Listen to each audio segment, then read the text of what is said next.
Hello, fellow diamond painting addicts, and welcome back to Diamond Painting Anonymous. I'm Daphne, and I'm here today with a video that I've actually been thinking about for a while. And then yesterday I got an email from someone who had some questions about this topic, and so I thought, well, this must be the time to do it.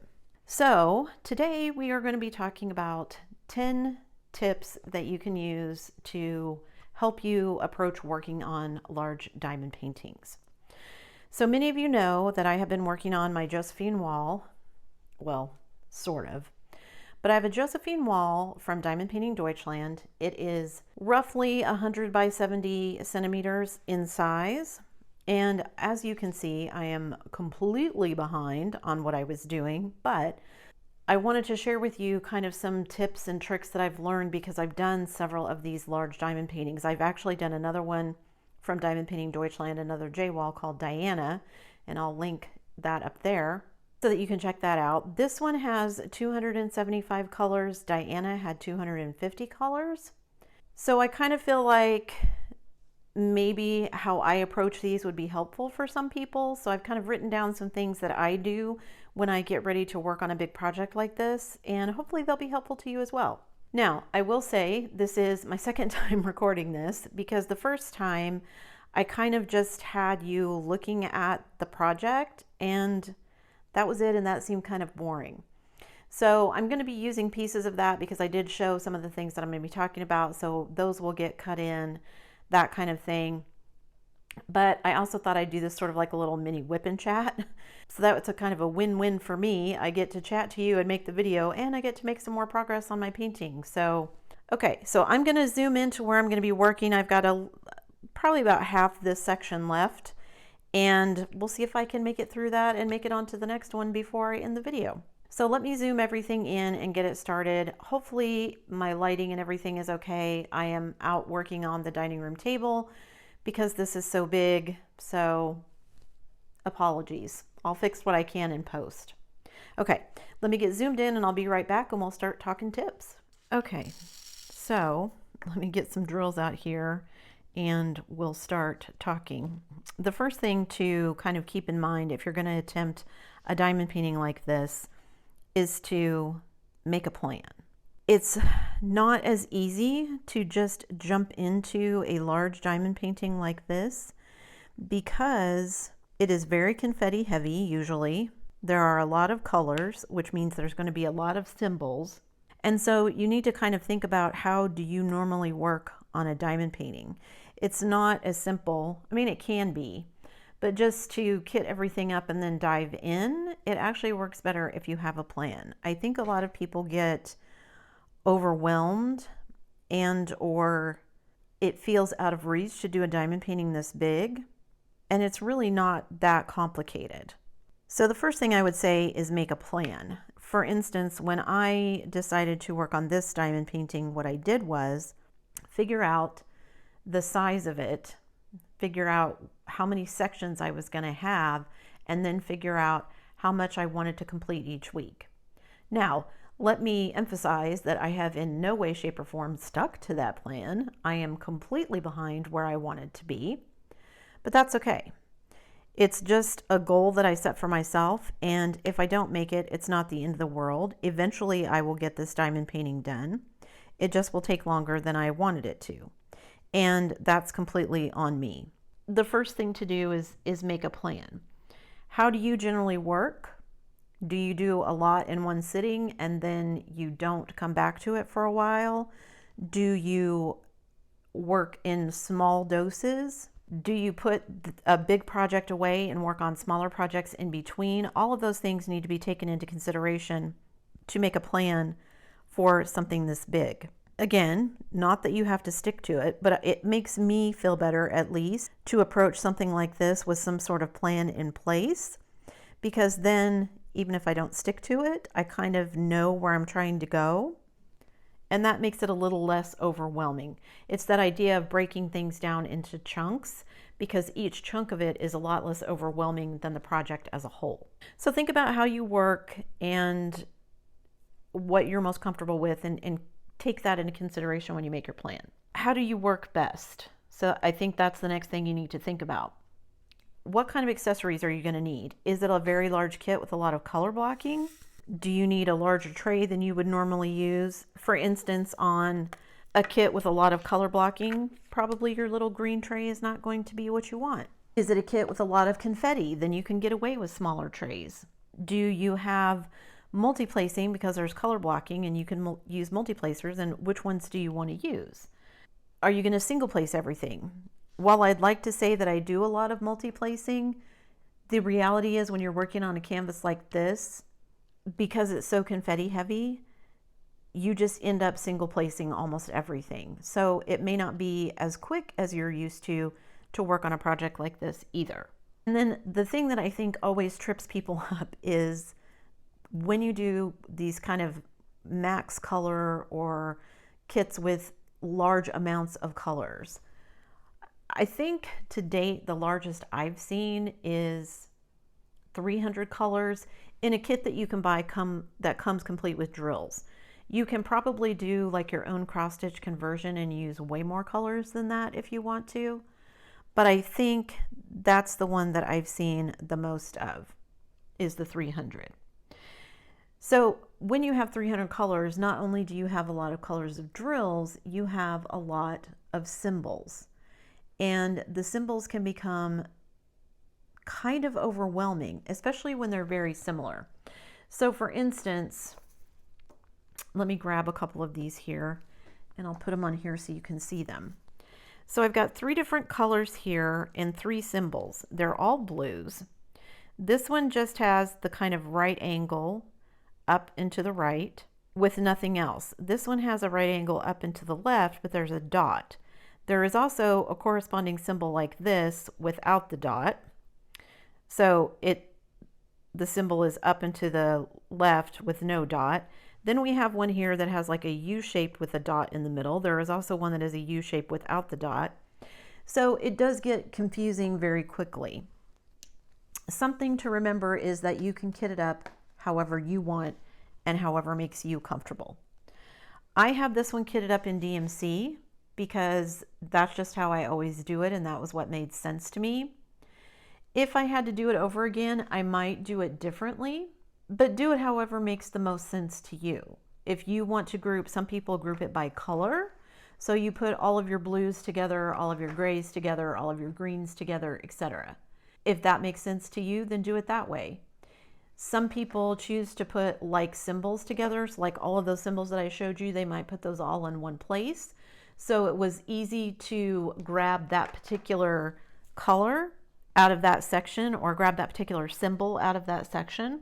So you just need to make a plan. And also when you have this many colors, you need to think about what kind of storage you're going to use. So for instance, when I first did my Diana, I had probably, I think, 5 or 6 different kinds of storage that I was using because I was new to diamond painting. I didn't have a ton of different kinds of storage and I just used what I had on hand. And there's nothing wrong with that. It worked and I completed the painting and I thoroughly enjoyed it.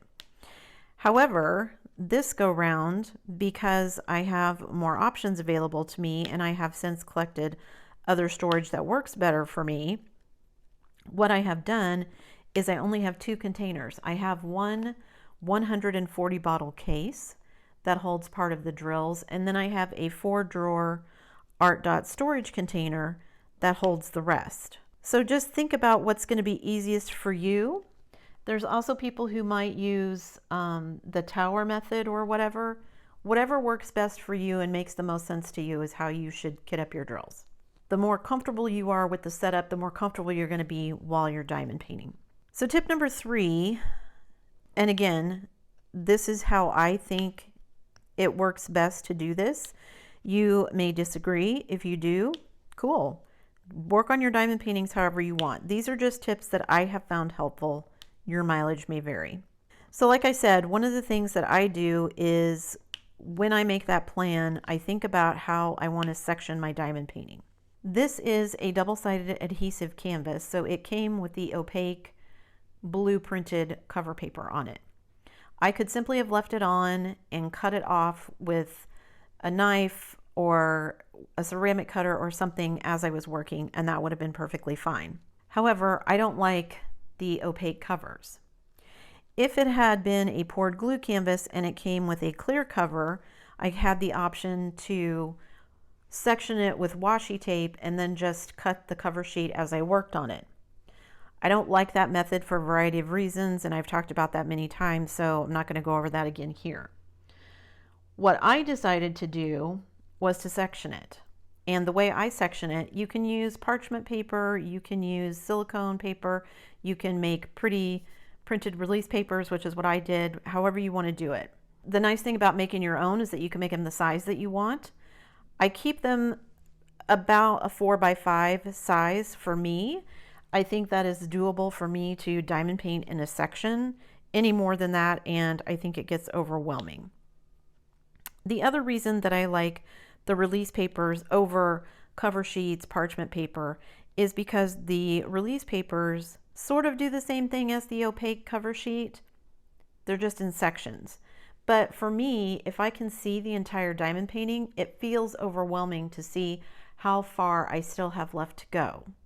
If I section it off, then I pull up a sheet, a release paper section, and this is the section I'm concentrating on. I can ignore everything else that is going on and just work on this section. My brain, if I could see everything, like even if I had just rolled up the cover sheet and left everything attached and I just rolled it back every time I went to work, then it would be, oh, well, this color is up here and that color is over there. And it just feels like there's never a good place to stop. So for me, having it in sections like this is actually easier mentally on me because I have a start and an end place. Even if I don't get as much done as I want to, I at least can say, okay, I'm going to finish this section and then I'm going to be done. In theory, we all know the whole, oh, I'm just going to place one more drill, right? But this hopefully at least limits that. Okay, tip number 4. I probably do this less when I'm at my dining room table than when I'm at my regular workspace, but that is, be prepared that you might want to rotate your canvas to make it easier to work on. Like I said, this particular canvas is 100 by 70, so it's quite long. And because it's at my dining room table, I can set at this end and work on this side from the bottom up, but eventually I'm going to get to a part in the middle where it's very hard to reach, or a part off on the sides. Now for me, because it's on my dining room table, rather than rotating my canvas, I might just rotate myself. And instead of sitting here, I'll go sit off to the left or to the right. But I have that option. If I was at my workspace, my regular workspace, I might rotate my canvas. The thing to remember when you do that, and what I do, is when I rotate my canvas, whatever symbol I'm working with, I will rotate the lid so that the symbol is the same orientation as however I'm working, so I don't confuse myself. Because so many of these symbols are similar. For example, these two symbols here. If I'm working from the bottom, then one arrow is left and one arrow is down. But if I'm working from the side, then the way they're orientated suddenly changes. So just something to be aware of when you're working on a large canvas like this, that you might want to rotate it. If you don't like to rotate it, another tip could be that you roll your canvas. So for instance, you can roll it around something like a pool noodle or pipe foam or anything like that that is circular, and you can roll your canvas around it. There are also specialty tools made for this exact thing. If you're working like me at a table like this and there's a lip underneath the table, you can either make them yourself or buy some 3D printed ones, little basically kind of rests that hook underneath your table. And as you roll your diamond painting, rather than rolling it into your lap as you work forward, you can roll it onto those holders and it will hold it up out of your lap. Just make sure that you're rolling your canvas drill side out. All right, let me find my next symbol here. Something else to think about as you finish each section is to make sure that your drills are adhered very well, especially if you're going to be rolling your canvas as you work on it. And that is to take a brayer or a rolling pin or something to roll over the drills as you finish each section, just to make sure that they are firmly adhered to the canvas. That way when you roll it, they're not going to pop off and you're not going to come back at the end and have a bunch of drills that are suddenly missing and you've got to go back in and fill in a bunch of holes where things went missing. So as you can see, there is quite a bit of hunting around and seeing if I am finding all of these symbols. And in a section this big, there may be some colors where I literally only need 1 or 5. And until you hit a section where there might be some multi-placing, that's why I said for canvases this big, you end up doing a lot of single placing. So if you enjoy a single placing, a large canvas like this might be a good idea for you.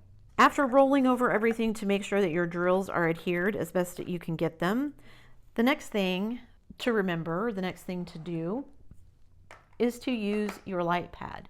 Now, a lot of people will use a light pad as they're diamond painting. That is something that can be tricky with these canvases, is that they may have very dark printing on them. Because there are so many symbols, every symbol can't be a dark background with a white symbol. So you end up with blue or black or something like that, brown, whatever backgrounds that also have a dark symbol on them.